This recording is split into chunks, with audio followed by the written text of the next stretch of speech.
Learn how to receive attack. So people, when they attack you, they may come from the back or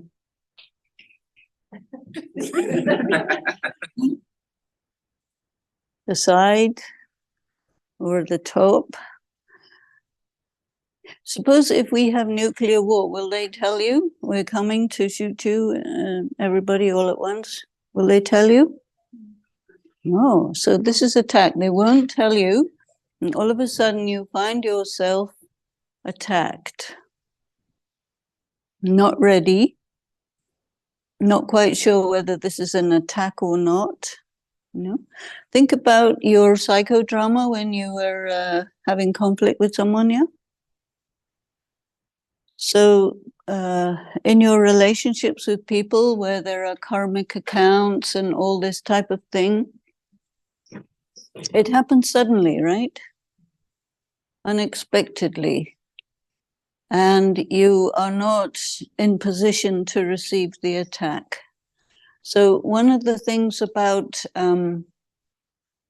being ready to receive attack is you have to be actually quite fast, because you have to do a number of things very, very quickly. First of all, you have to realize there's an attack happening.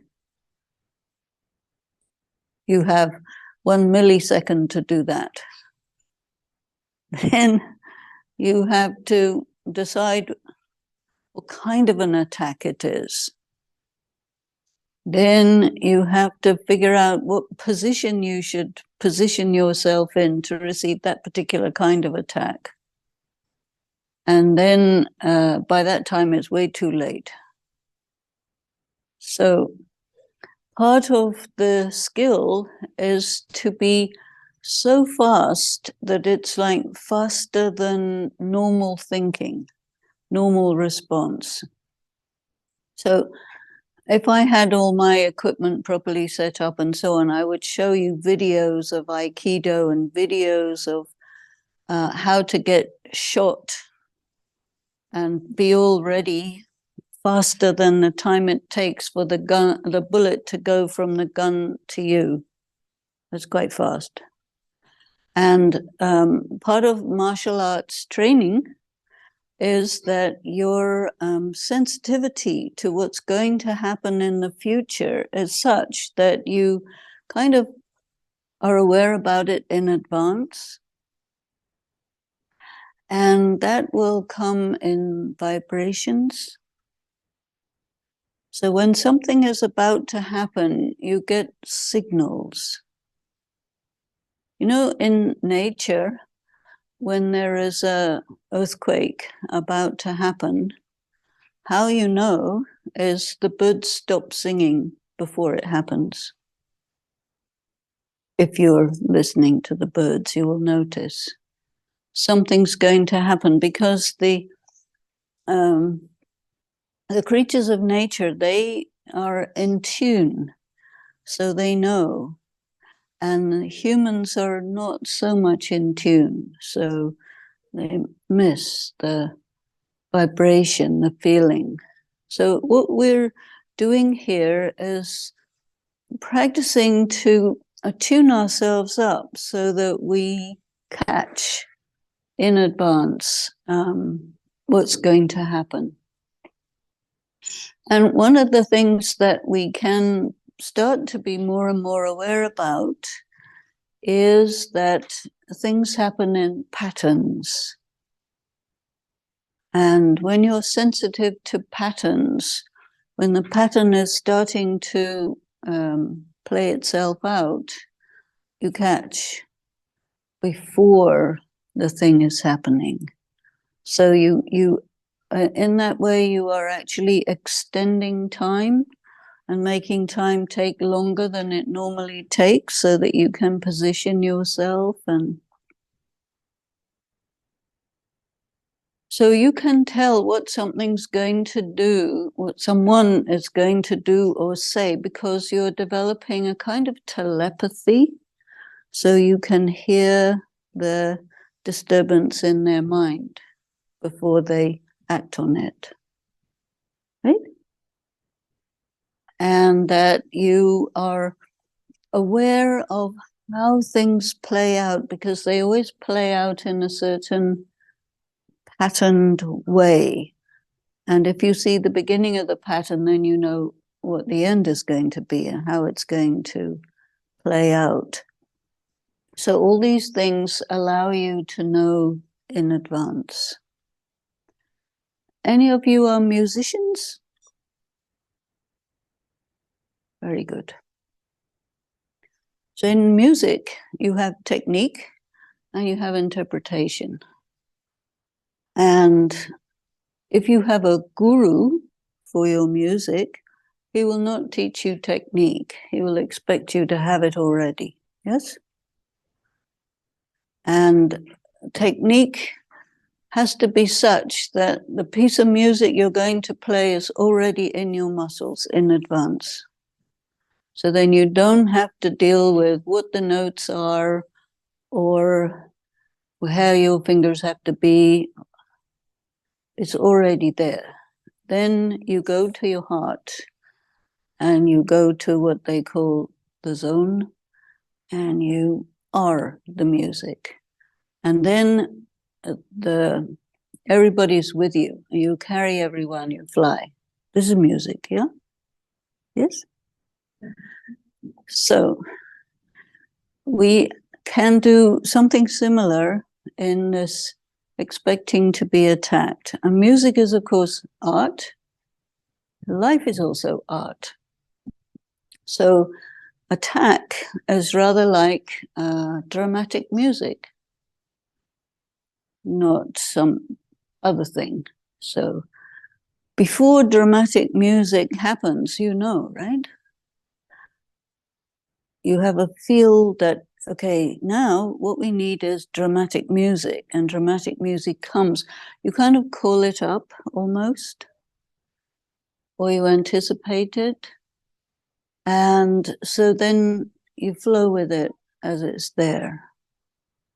So in the same way, with a relationship that is a conflict-minded type of relationship, this is also a dance. There's also dramatic music. And you know to dance, right? How many of you are dancers? You see? So the dancer is ready. When the first note of the music plays, you're already dancing, yes? So the music is not the signal for you to get ready to dance. You're ready and it comes together. This is like a communion between yourself and the other elements of the scene that's happening. And so one interesting thing to be aware about is that there is a big drama going on. And you are a player in this drama. You're an artist, you're a musician, you're a dancer, you're a singer. You see? So if you are a Kalevala person, you're all the time singing, right? That's what they do, they sing. And their songs create the magic. So all of this, what's going on, conflict, not conflict, harmony, not harmony, whatever, it's all part of the magic. And why do we have a problem with this thing is because of our consciousness. And the kind of consciousness that we have is related to culture. So at the moment, we are in a culture which is quite heavy, totally materialistic, and which denies the existence of soul and all this stuff. That's what's going on.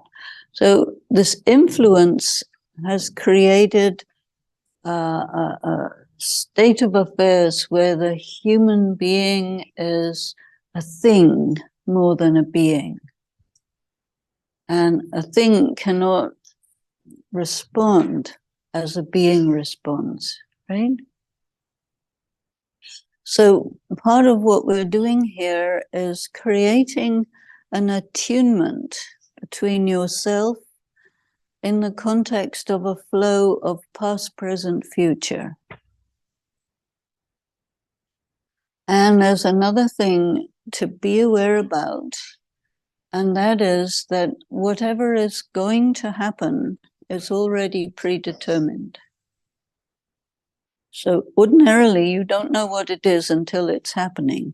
But when you're tuned in, you know what it's going to be before it happens. So this is an advantage. And that is connected with the type of consciousness that you cultivate.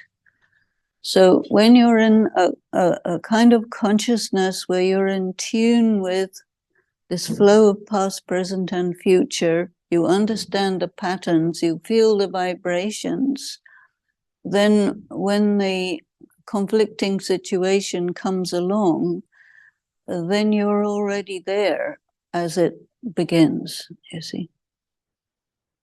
So you don't mind.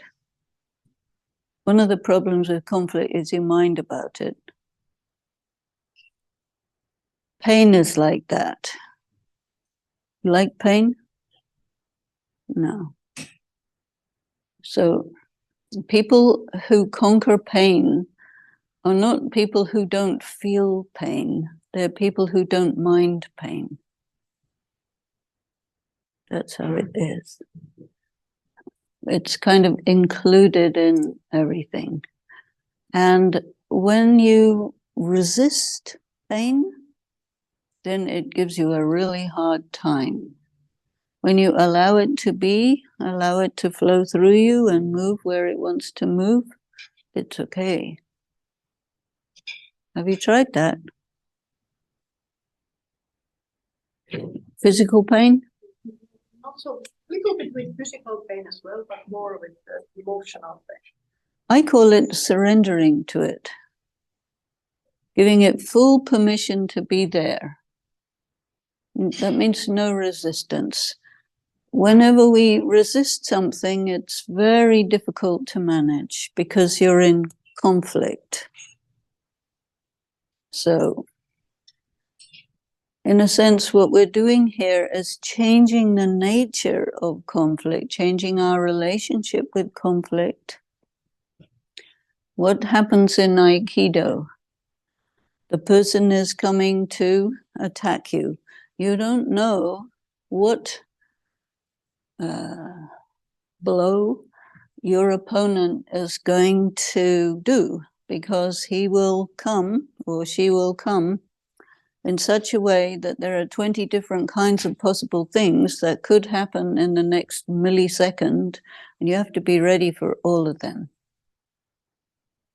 And you have to be ready differently for each one,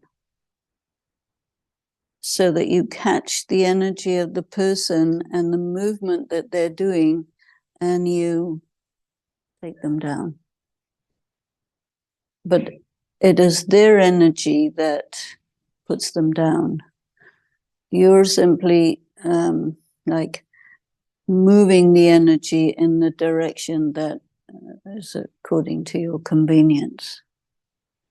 And when they come to attack you, they're planning to take you down. So you have these energies coming to be in conflict with each other, and both of them are aflow, and one of them will get the other down, depending on how you work with the movement of the energy. This is how it works in Aikido. And in human relationships, it's pretty similar.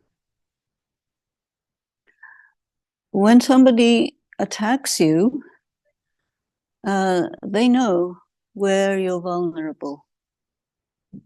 because it's a pattern that's happened before. So they know very well what your soft spot is. And if you are a good scorpion, then you never sting where it's not soft. You sting only on the soft spot. So people who are your attackers, who know you, with whom you have a karmic account, they go for your soft spot. So that means you know where they're going.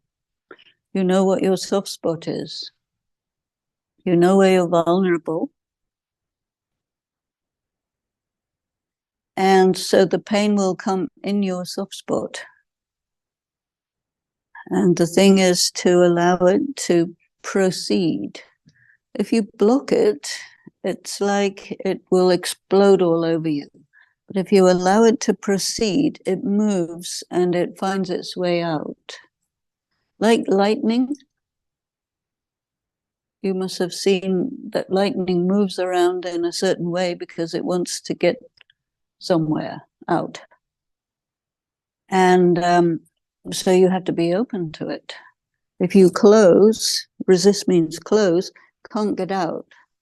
If you open and let it go where it wants, and then, okay, it's painful, but you're okay about it. You don't mind. You don't block it. Your relationship with pain is your friend. And teacher. Pain is such a thing that when it strikes you and you don't resist it and you allow it to take you to your maximum level of tolerance plus a bit more, then it leaves you with a gift,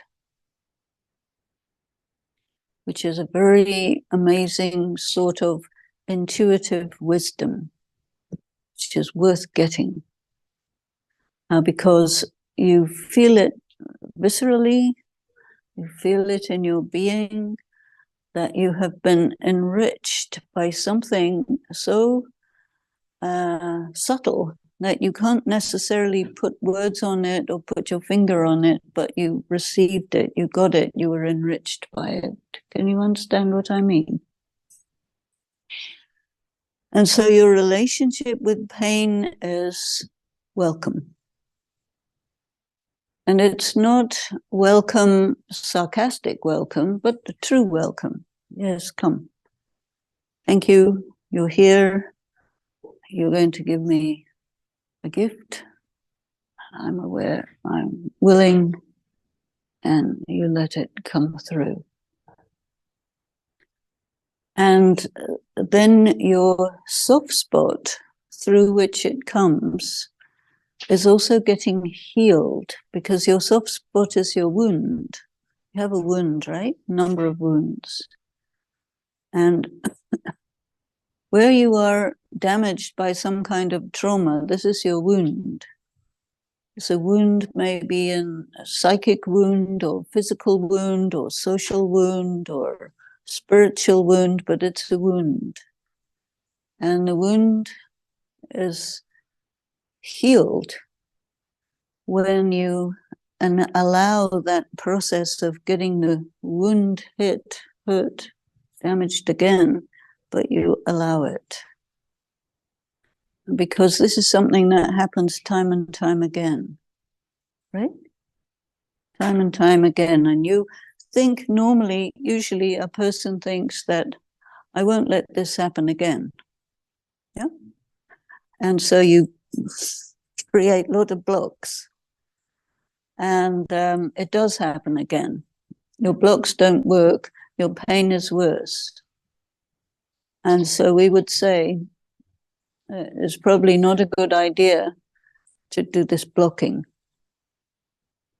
We would say it's a better idea that when this pain comes, and you know it will come, you want to become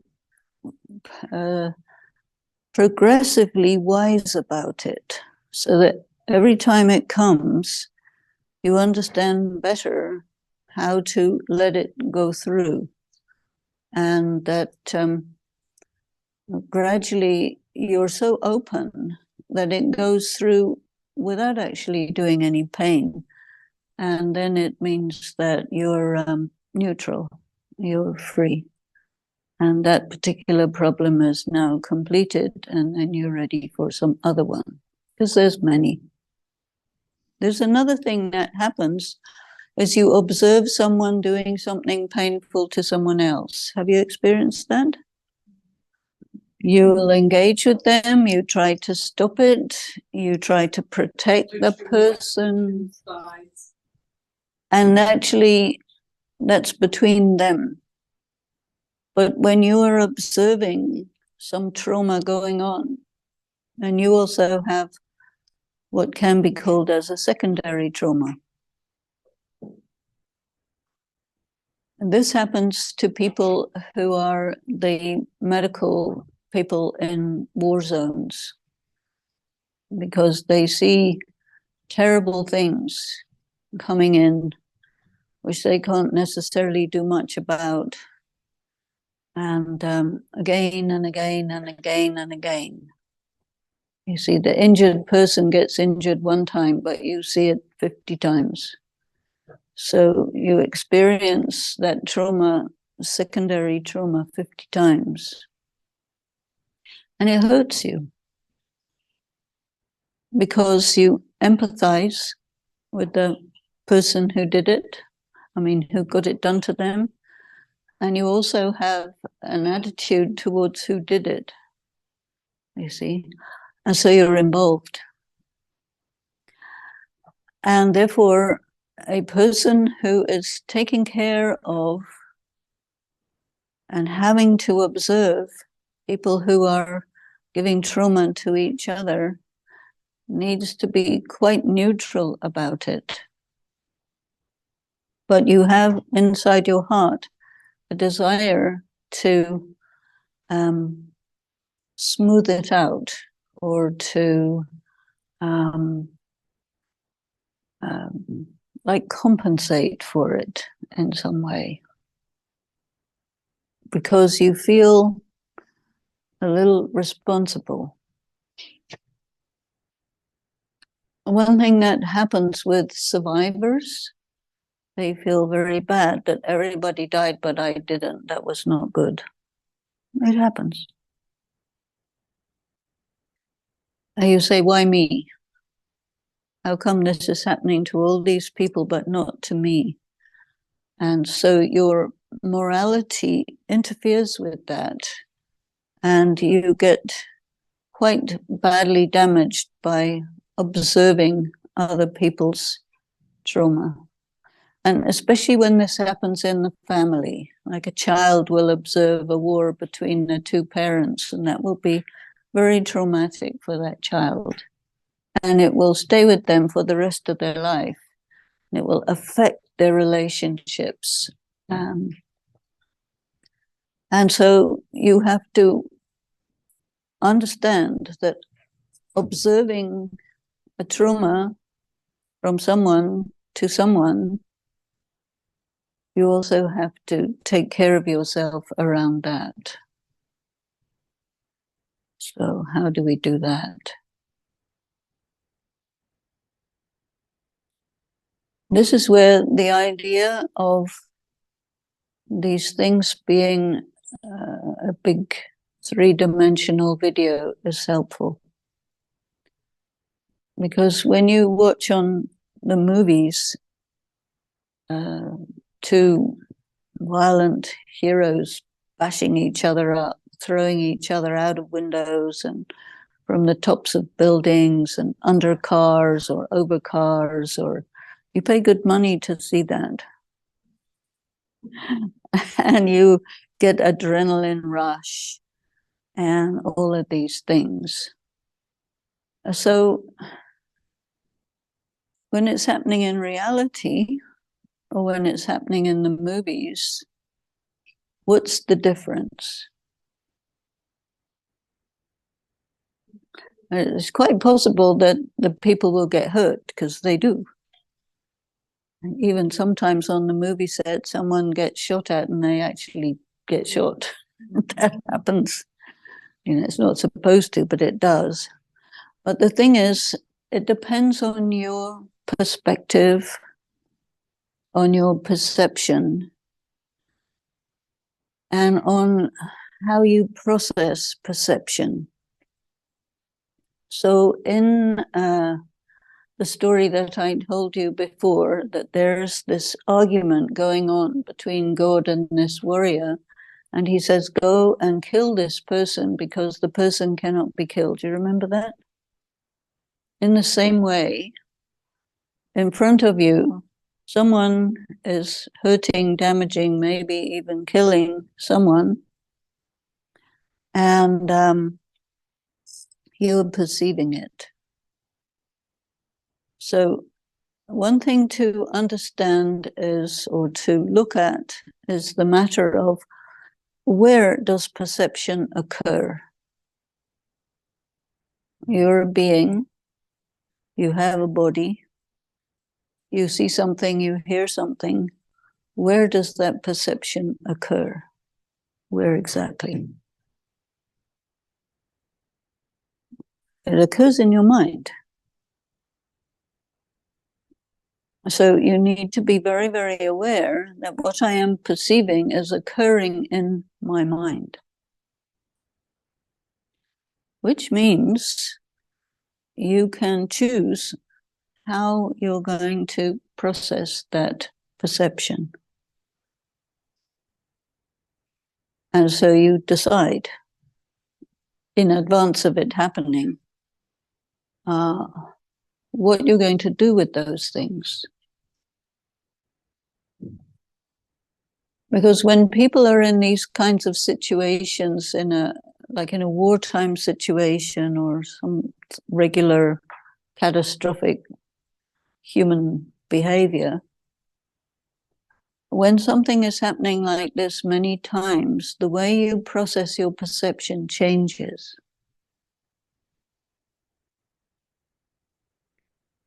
And you arrive at a way of processing it such that it doesn't damage you. Because it's up to you if it damages you or it doesn't damage you. So your relationship with trauma changes when you're exposed to it a great deal. Yeah.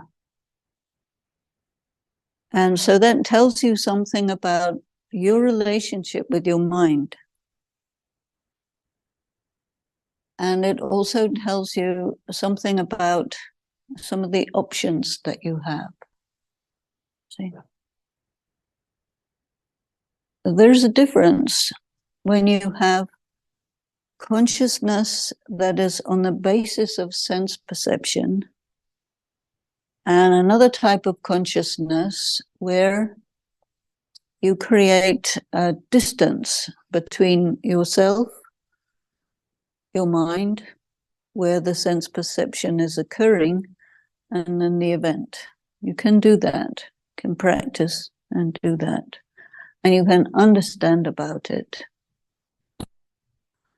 And what this differentiation does is it gives you options. And we talked earlier about extending the time so that you have more time to do things in a short amount of time.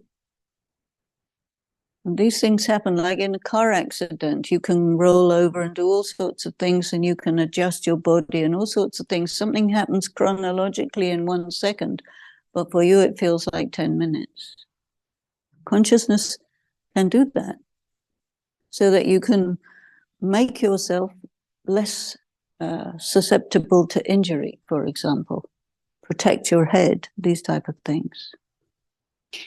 This is why there is a big difference between head injuries in people who get car crashes when they're drunk or when they're sober. People who are drunk can't do this. People who are sober, it happens naturally. So the alcohol reduces your ability to do these things. So better to have full capacity of your mind. We're talking about Aikido because Aikido is a practice where you learn to do things anticipatory. So, and it becomes like a dance, and the matter of like trauma doesn't occur. See, if you would have a normal attack without all of this martial arts training, it would be more bloody. But if the one who knows how to fall falls well, and the one who knows how to make the other fall does it well, there's no problem. It's a dance. So we want to catch this phenomenon that is caught in these physical exercises and apply it to our experience in life with people with whom we have heavy karmic accounts. People in our families, people we get married to, your children, your people who live very close.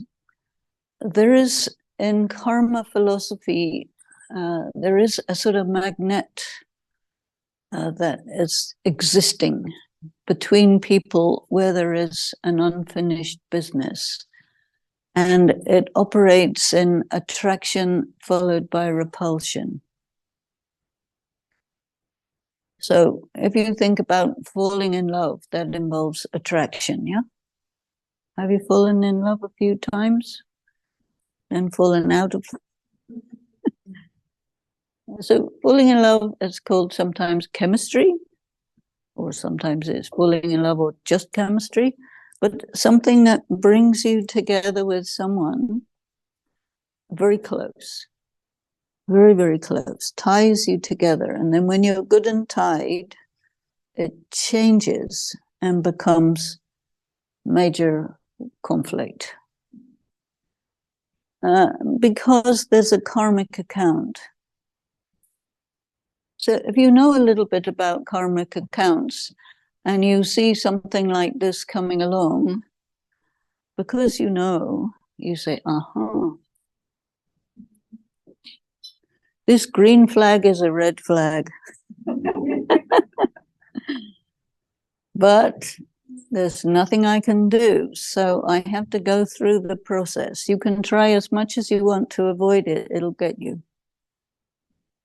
So knowing isn't enough, doesn't protect you. You're a little bit forewarned, but you do find yourself having to go through the game. And there are some laws that you can understand, spiritual laws concerning attraction and repulsion. And one of them is that when you experience that you are attracted, you understand, okay, this is a karmic account happening. I'm not going to be able to avoid it, but I am going to be able to manage it.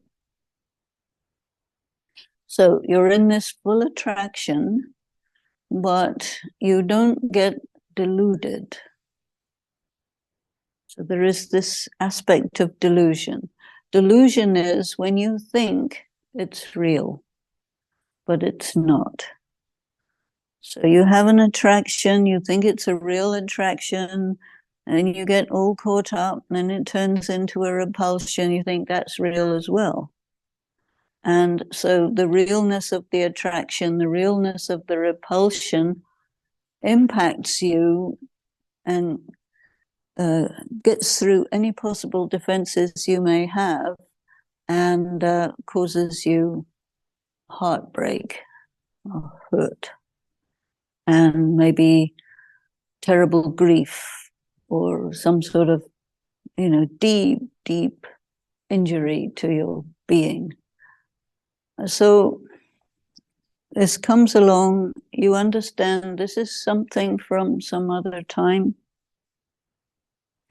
and you welcome it, but you don't drink it. Drink it in the sense that you do not sustain your spirit with this beautiful thing that came along.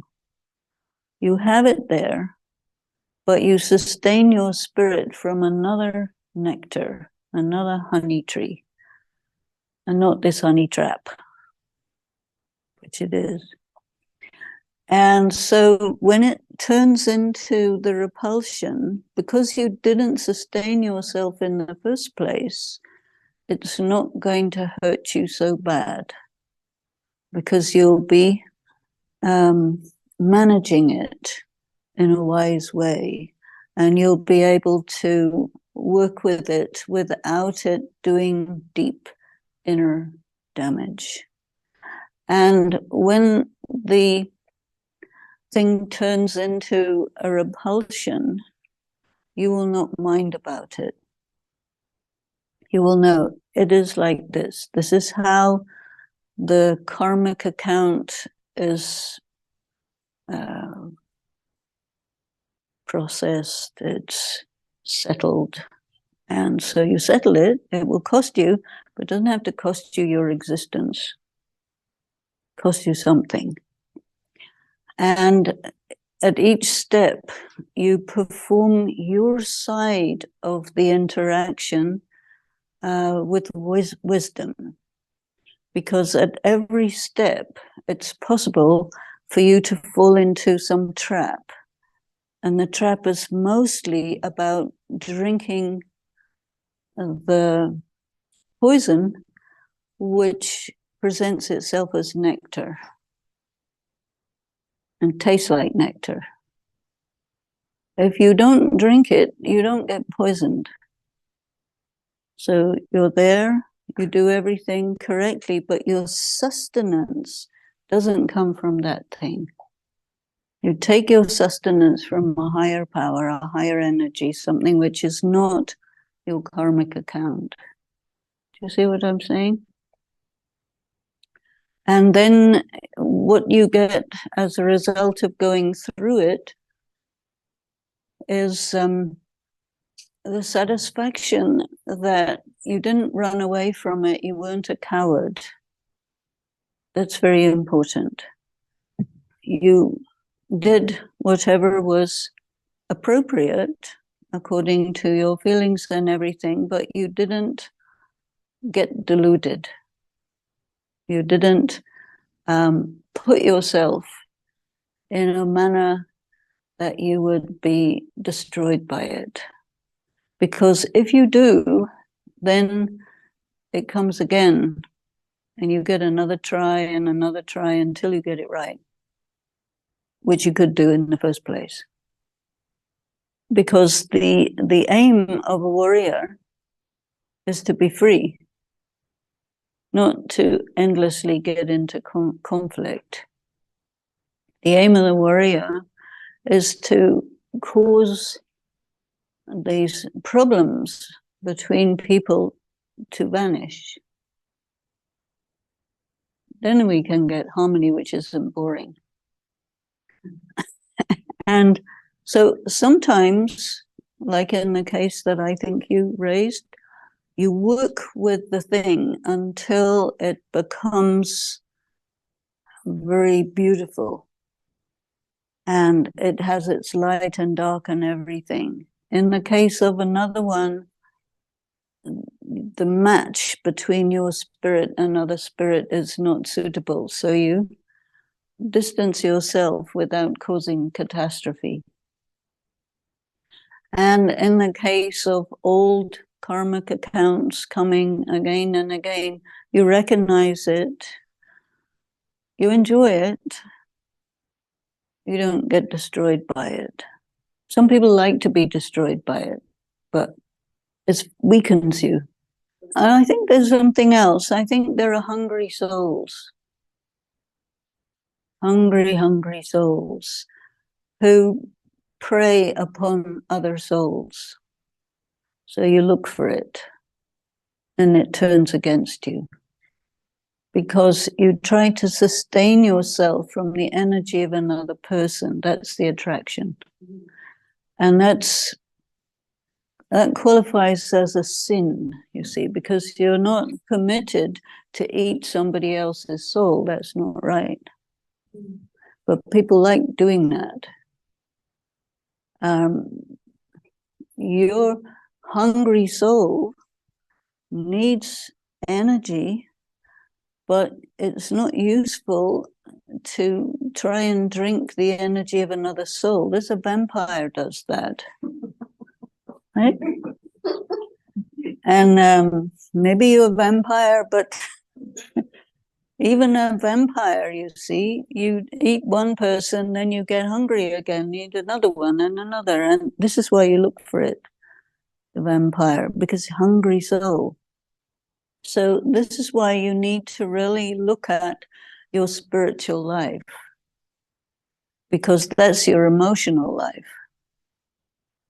And you do not sustain your spirit by drinking the blood of another soul. You sustain your spirit, you go to the source, right? You go to the Holy Grail, you go to the fountain of eternity, you go there. Because that is where you're going to be able to fill yourself as much as you want.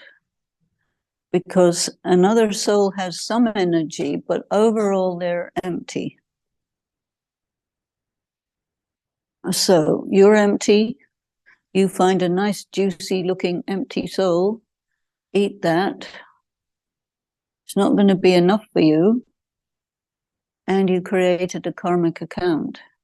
So that's not smart. That's not a good basis for a harmonious relationship. You see.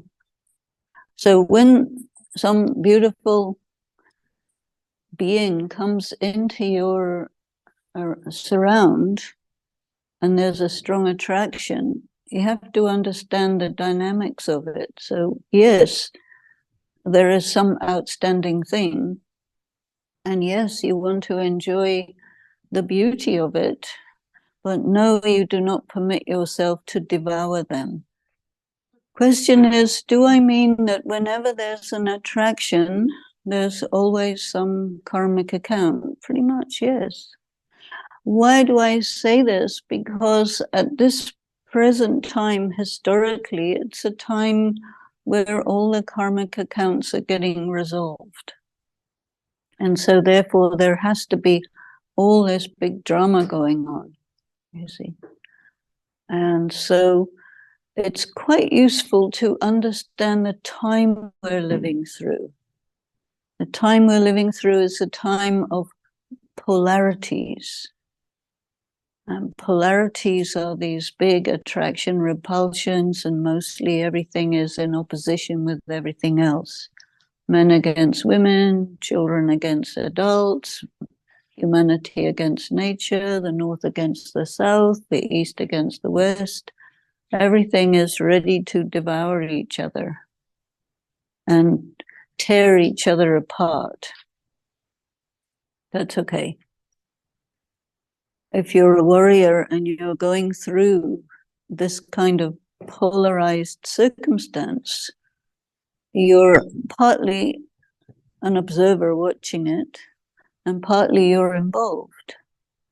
And so there will be things coming up where you will be suddenly attacked by someone who looks like the best thing that ever happened to you. That's an attack. It doesn't look like an attack, but it functions like an attack because it will provoke you to responding in a way that ties you tighter in bondage and puts you in greater debt. And this is why it's useful to know this is the game. So therefore, enjoy, but don't drink the blood of the other person, because you don't have to. It's optional. You don't even realize it's optional. But you must practice to sustain yourself from a higher power, a higher source, which is more reliable and which has a lot more energy. I think I'm talking about everyone. I think a narcissist is one who is like very, like strongly predator. And I think that most people are not really that. But when there is a karmic account, then it comes up as a strong attraction. You're not just going out there like a normal vampire eating up everything in sight. That would be a narcissist, maybe. So, but I mean, it is true that there are some characters out there in quite big numbers, because very, very, very depleted souls. And so you have to gorge yourself just to feel alive.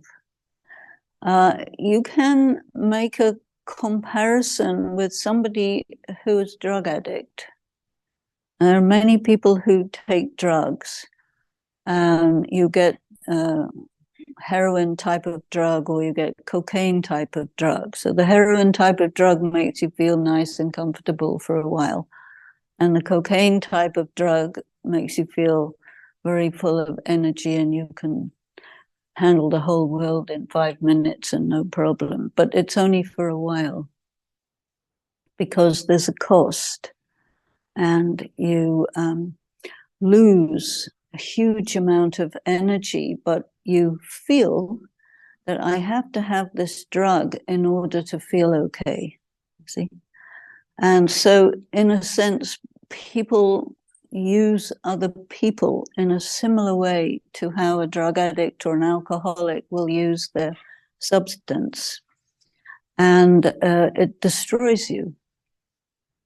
So with a substance that's destructive, you have to heal from that by abstaining. But a person who is destroying themselves with food addiction, you can't give up food. You have to have some food, but it has to be in moderation. And the reason why a person gets into that is because of very extreme spiritual depletion, psychological trauma. And this is a compensation for this wound, you see, which cannot be healed by these means. And so if you are in that situation and you go for recovery, then you have to do some psychological work for a good long time. You have to make your connection with the divine for the rest of your life. And you have to abstain from certain company, certain places, certain behavior. Otherwise, you go right back. Give up. You see, so people have shopping addictions, working addictions, jogging addiction, tons of different types of addiction where you do something to cover over your pain. And so as a Aikido master that you are today, you have some pain somewhere. And when you start to look at these things, you're in a way calling up the pain, saying, okay, let's dance. Let's see what this is all about. And so it will come. A depleted soul. A soul is a being, is you, and you have a role that you play in this world with people, and you love and you hate and all the things, a human being in a human body. But a soul is forever. And so this is why I was telling you before that we take up this matter along with karma, reincarnation. So a soul never ceases to exist and is individual. So you can never not be. You have always existed, you always will exist, but you will come through one body or another or whatever. You will not be a kitten or a lion or a worm or any of those things, but a human being.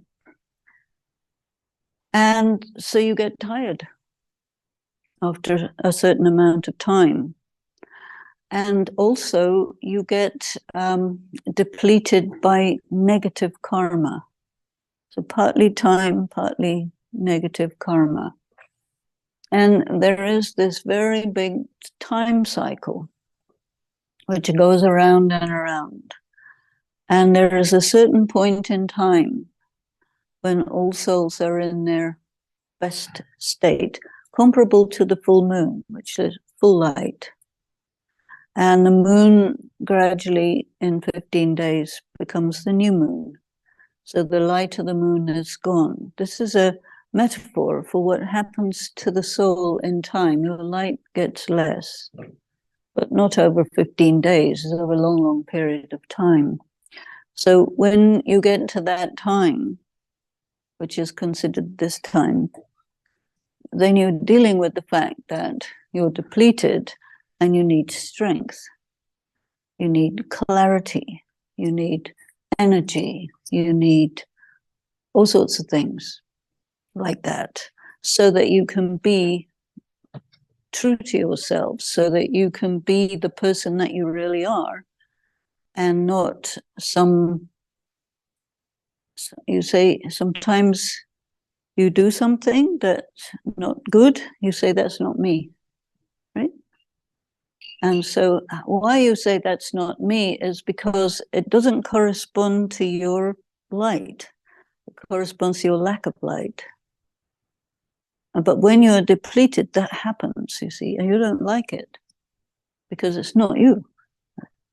And so anyone who feels depleted, maybe sometimes you are depleted and you don't feel depleted, you just feel something else, but it's actually that you're depleted, you feel tired, you feel you're dead, or you feel you can't take it anymore, or you feel, stop the world, I want to get off.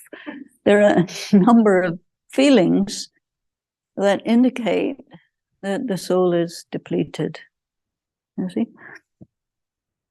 And so here we are with this idea that, yeah, we have these conflicts because we're depleted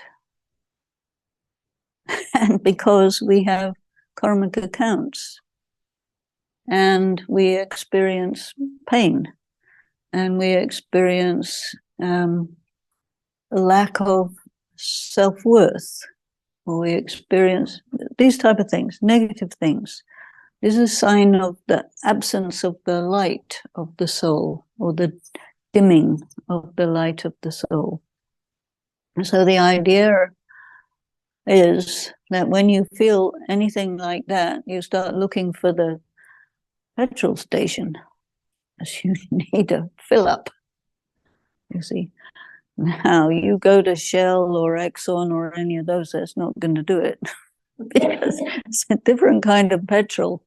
And so attraction to another human being looks like a good gas station to the soul who's running on empty. Oh, I can get a liter at least, and carry on for a bit. But you need a full tank. So you need a full tank, you have to go to the, the source and get it there, so that in your relationships, it's not predatory, but it's more mutually beneficial. Well, no, I think there's something in that. The question is, do you do this not only with humans, but also with animals? And you know, from the angle of the spiritual practice and study that I do, animals will be classified as part of nature. And human beings' relationship with nature is one of stewardship. Nature is there for you, but don't abuse it. If you abuse it, you will pay. So animals sustain you like a beautiful landscape sustains you, a beautiful sunset sustains you, and you take food and shelter and so much from nature. It provides you with everything, and it also provides you with nice, loving, beautiful, loyal, friendly, cuddly animals. But don't abuse them, you see. And mostly they will die before you, right? Because their lifespan is generally like you have a cat, it may be 20 years max, but you will go on to 60, 70 years, you see. So maybe you have 2 or 3 dogs in a lifetime, 2 or 3 cats in a lifetime. Maybe you have a bigger one, a horse you will have, or any other thing. And you have, because the nice thing about your relationship with animals is that they're very giving. They don't really want anything from you. I mean, there are some, like I have plants in my house, and there's one of them is very moody, very demanding, you know. I want exactly the right amount of water. You give me this much, too much, I will get upset and throw my leaves on the ground, you know, that sort of thing. So you get those, you know, then you get others who are easygoing. So there is a variation, but I don't think you get karmic account necessarily with specific animals, although you may, but I think it's more like what we have to deal with is each other. Because the animal world is sustained by that power that we need to sustain ourselves from, you see. Yeah, and the natural world is not dependent on us. We are dependent on it. Right? So the climate change that we're experiencing causes a problem in agriculture, which means there's a likelihood of starvation sooner or later. And it causes a problem in habitat, which means there's a bit of homelessness coming along. You see. Well, this rising sea levels means that if you're living in Holland, it might be a difficult problem. Or you're living in the Maldives or some of these places, they're gone. UK? Actually, any UK is not below sea level, but any coastal city can be in trouble. That's most of the cities are on the coast because human beings trade using ships.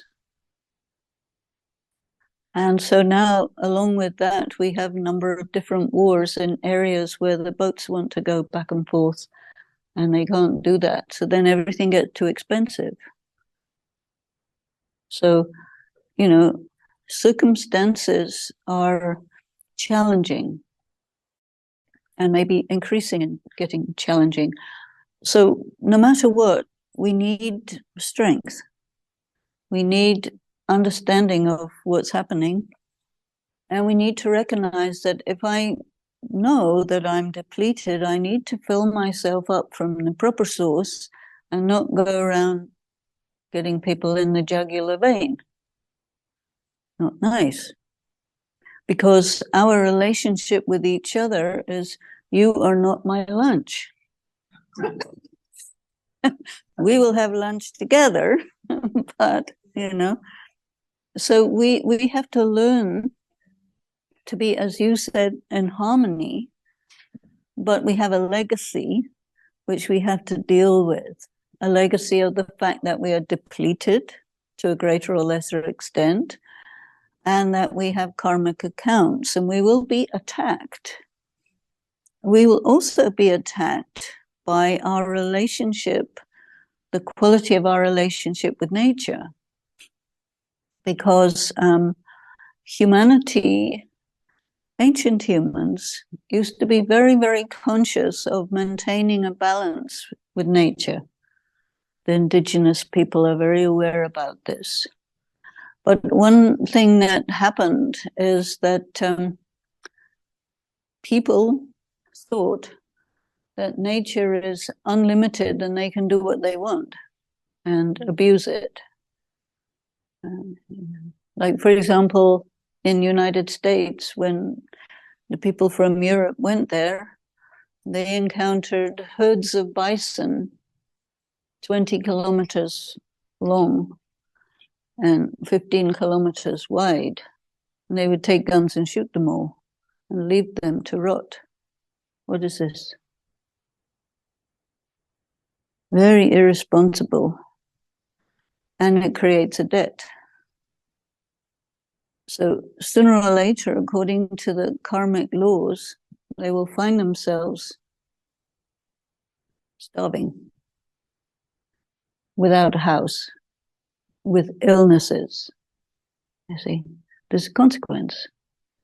Well, the karmic law is very extensive over a long period of time, but it's also inescapable. And so your relationship with nature needs to be mutually beneficial. You take care of it, it takes care of you. You take care of people, people take care of you. This kind of mutual interdependence, responsible, loving, maintains the balance. But when you don't do that, or the society is very skewed, as it is at the moment, very biased, out of balance, then it gets worse and worse and worse, and you suffer. There are people who are in very advantageous positions and who believe that will stay like that forever, but it doesn't. I go back to the Bhagavad Gita. There's a saying in there, quite interesting, which says that the nature of things is that they arise, circumstances arise, they persist for a while, and then they go down. So you may be a person with lots of money, wonderful people, very good health, very nice. That will arise, persist for a while, but not forever. It will slide away, and then you have to deal with the fact that you don't have those things. So a person who is aware about how things are, how things work, and how you fit in the big scheme of things, then you are more likely to act very wisely. And you will also understand when things go wrong, and you will be able to manage it, you see, because you have enough information to do that. And also you take energy from an extraterrestrial source, right? Because you may take energy from nature, but the circumstances of nature are imperfect because nature's been very corrupted and damaged by people and by time. So it's not going to give you enough energy. And people are not going to give you enough energy. There is another energy that's out there that doesn't get depleted, that's better source. You know, it's a spiritual source. So then everyone has an inner life, right? You have an inner life. Some people have a very big, powerful inner life that has always been there. They sustained it since childhood and it's good, but not everybody. And so part of being a depleted soul is that you haven't done much with your inner life and you've allowed it to become like a desert. And so then there are times when you get back to that desert and you find there's nothing there and you don't feel good. And there are many approaches, and because all of us are very different, and we are depleted, all of us, in different ways. And so one aspect is there's a healing that's needed because we are damaged in different ways. So healing is important. We are empty in different ways. So getting filled is important. We want to understand things to different extents, so that wisdom accumulation is important. We want skills in different areas, so options for gaining skills are important. And it's not that there are many sources. There is one source, but which is approached by different people in different ways, with different names and different descriptions. That is there. Because, we are all coming with our own background, and we have our own internal criteria, right, for knowing what's what. If something fits the criteria, okay, but you have different criteria, so it has to fit different criteria. So different people will, work with it differently. But yeah, it is quite important to know.